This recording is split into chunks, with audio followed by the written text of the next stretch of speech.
At the university, I received a letter. And this letter was from my grandmother. Now, I was born to a Ugandan father and a Rwandan refugee mother who lived in Uganda at the time. So I received this letter. This letter was in Kinyarwanda and I did not speak the language. So I asked my friend who was at the university with me, he happened to be Rwandan, he happened to speak the language, to help me interpret this letter towards me. And part of the content in this letter was my grandmother trying to reach out to me, and she said she had lost 8 of her 9 children. Many had died in the 1994 genocide, and some had died outside of Rwanda, my mother inclusive. She was only survived by her youngest son, who was serving in the Rwandan army then, and my grandmother was not aware whether he would stay alive because he was always on mission. So she said she needed to meet the offspring beyond her children. And I was deeply moved with this letter. And I decided to respond to my mother's request and my grandmother's request and come and see her. So I took the bus to Rwanda, and I carried my friend along because I needed help with the language. And we arrived in Rwanda. I remember reaching Nyabugogo for the first time. I didn't know what to expect. And then we took another bus to Kawarondo in Kayonza. To say the least, the 2 days I spent with my grandmother will forever be etched in my memory. Long story short is, I came, I saw, and I fell in love. I fell in love with Rwanda. I had never had the order and sense of cleanliness and a sense of direction that this nation had. What we read in the media back in Uganda and what those people who had fled the genocide and were seeking refuge in Uganda were talking about Rwanda was totally different. So I told my friend, I said, I feel so in awe to be in this place. And I feel very, very strongly that I need to move to Rwanda. I remember on my way we reached Kayonza town as I was headed to meet my grandmother, and I saw something that really, really intrigued me. I saw a restaurant with the name Vision 2020. It was my first time to encounter such a word, Vision 2020. Now, I had always had the word vision flaunted around, but I had never encountered a nation that was living on a vision and on purpose. And a vision so well articulated to its citizenry. I mean, this vision had permeated the Rwandan fabric, so much so that it was being named after restaurants. I remember I also saw the same vision branded on a motor. And later on, when I was in Nyabugogo, I saw one of those colorful matatus to Nyamirambo. You remember the matatus that played deafening music? It had a big brand on the side, Vision 2020. And I was just ecstatic concerning this vision. So we traveled back in Uganda, and my first task was to articulate this jolt of inspiration to my fiancée then. That, you know what? I was moving to Rwanda. So I remember meeting her and I tell her, you know, I'm excited. I feel I need to move to Rwanda. I need to find a vision for my life. And for me to do so, I need to come and live in this country that is on vision. And I remember her asking her, do you know anyone in Rwanda? I said, yeah, my grandmother. She says, your grandmother lives in the village. Do you speak the language? I don't speak the language. But I told her there's this thing called Visio Vent. She was like, what does that mean? I said, it means Vision 2020 in French. And she said, look at you. You've only been in Rwanda for 2 days and now you're speaking French. I told her, oui, bien monsieur. So long story short, a year later, we graduated from university. I married my fiancée. I closed my business in Uganda. We sold what we needed to sell, and I put the rest of my property under the compartment on a Tracom bus, bound for Rwanda. And 10 years later, I have made this country my home, and I love this country. Now, 3 amazing things happened to me in the last 10 years. Number 1 is I was able to take care of my grandmother who is still living. She's 86 years young. Number 2 is ndikwiga ikinyarwanda buhoro buhoro. Ndagerageza ndakibigane buhoro buhoro, I'm learning. And number 3 is I've been able to realize and see firsthand the actualization of this vision. A country on the move. So I remember my friend and I came, we set up shop, we started a company here, a small company, and we hired young people. And we wanted to do big things. But our mode of hiring was different. We really weren't looking for smarts because we knew earlier on that smarts without effort really leads to nowhere. We were looking for a work ethic, a sense of drive and push. So most of the young people that we hired in our company at most had a high school education. And many of them were genocide survivors. And we remember growing them and saying, you know, if you're to grow through this process, you will actually become better. And one of the things that we pushed them to do was to teach them how to work hard and how to be on time and how to develop a work ethic. And in about 3 years, they took our small company, these raw, semi-educated young people, took our small company from, you know, really nothing to the leading company in our field in just under 3 years. And it's still the leading company, even 3 years after I left and moved on to something else. And one of the things that I know for a fact that is the reason why this nation has made such a leapfrog, and also our company, being my very own context, from a small despised company or a small despised nation to a global icon, is this one word called grit. Now some of you have heard this word called grit. It's a 4-letter word. A psychologist and a writer, she's a researcher, she's an American researcher, wrote a book on grit. And basically, she describes grit as passion and perseverance over a long period of time.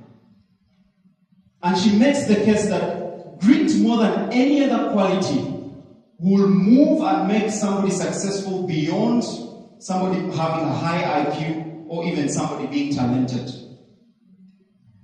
And I would add that grit is this unremitting, unrelenting pursuit over the long haul. Not just days, years, but even decades. It's a persistent move towards a common goal. And there is no greater example of grit than the very nation that we live in. In 1994, the genocide that rocked Rwanda left this nation bleeding on its knees. The economy had gone to a standstill. The people, the skilled labor force that would keep this economy going, either had fled the country, they had either been killed, or they had participated in killing. And the team of people that assumed the leadership of this country was a rookie team of young people who are inexperienced in running government. But they had a conviction. And behind that conviction, they had a passion to see their country become better. And 4 years later, after they took on the leadership, these leaders went on a daunting task to define the next phase of this country. So they went on a countrywide consultative process in 1998. And they did a lot of meetings and research, both in Rwanda and outside of Rwanda, trying to define a path, a way forward for our country. And having gotten different consensus and consultations were made, they adopted this document called Vision 2020. And in the year 2000, the document was launched. It was basically a framework, a roadmap of where they wanted Rwanda to be in the next 20 years. Now, this document was hinged on 6 pillars. The very first pillar was good governance. They were trying to work hard to overturn decades of bad governance.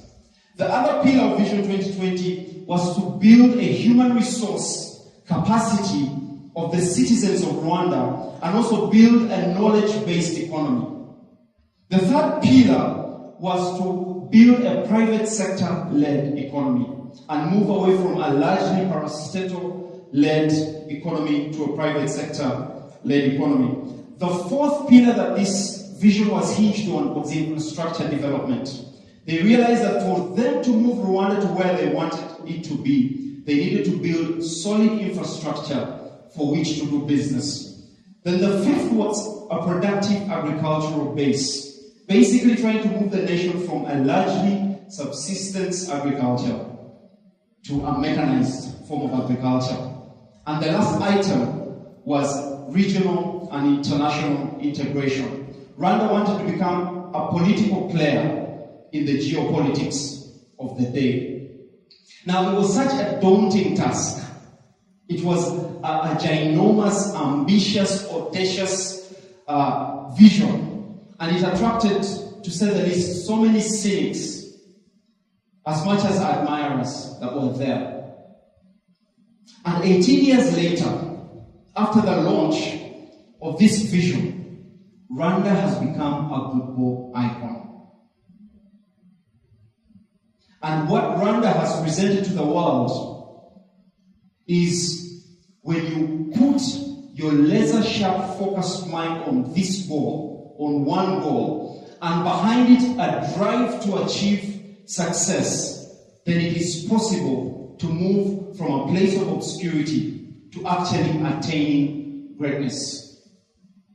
And as a student of leadership, I have come to the realization and to the conclusion that if it wasn't for grit, if it wasn't for gritty leaders, if it wasn't for a group of people who said, you know what, we're going to put our blinders on and focus for the next 20 years and move our country and break past the proverbial glass ceiling of impossibilities, then Rwanda will not be where it is. And you see, that is what grit does. Grit moves you from a place of apathy and a place of complaint, and you stick to it and work to move to a certain place of achievement relentlessly, with honed vision, with laser-sharp focus, and it's just a matter of time before you achieve success.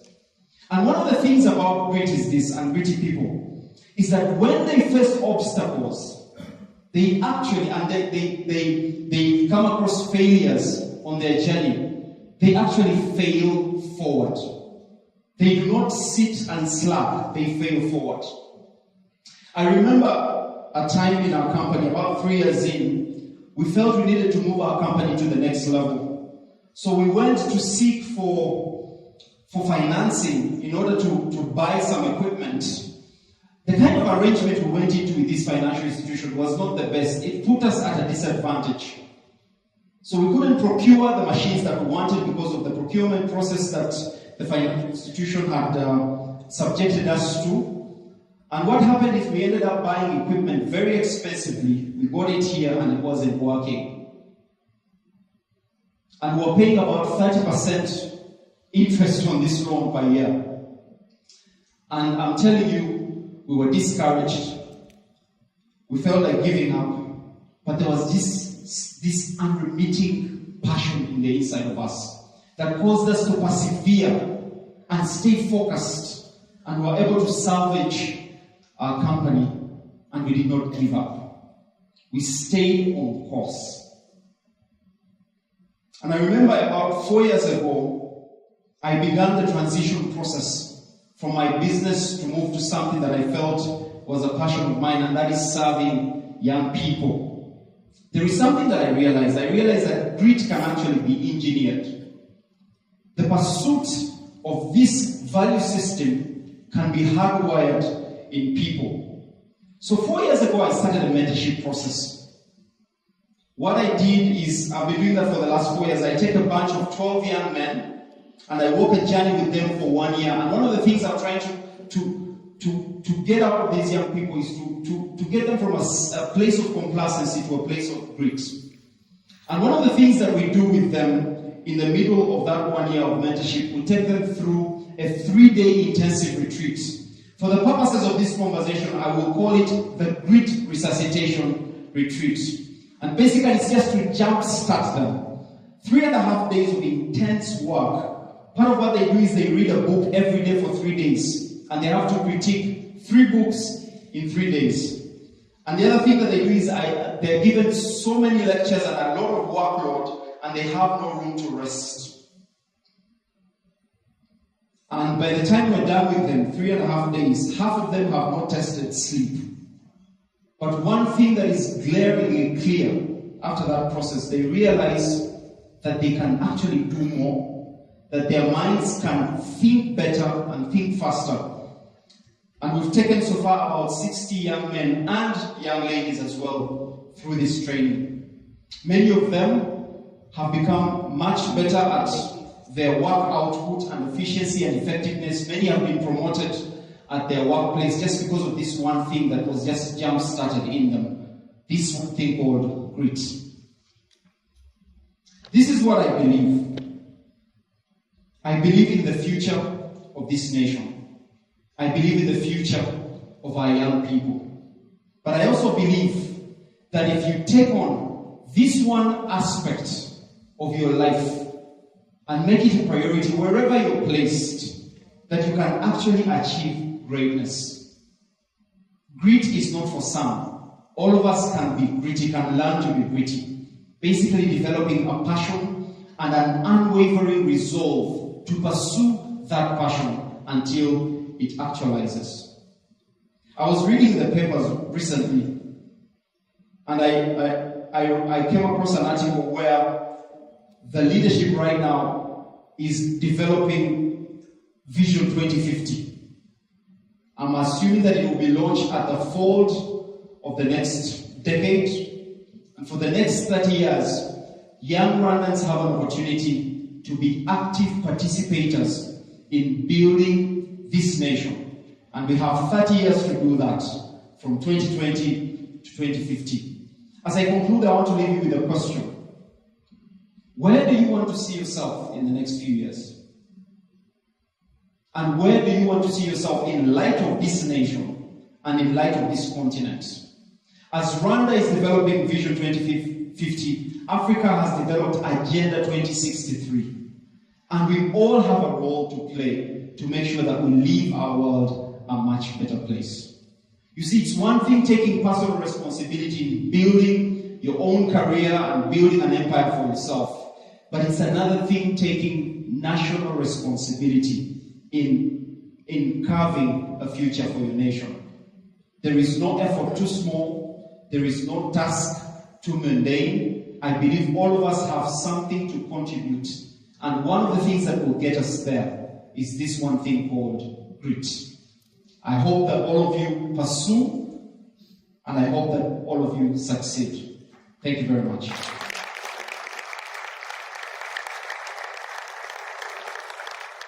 Thank you very much, Pastor Hassan. We have been challenged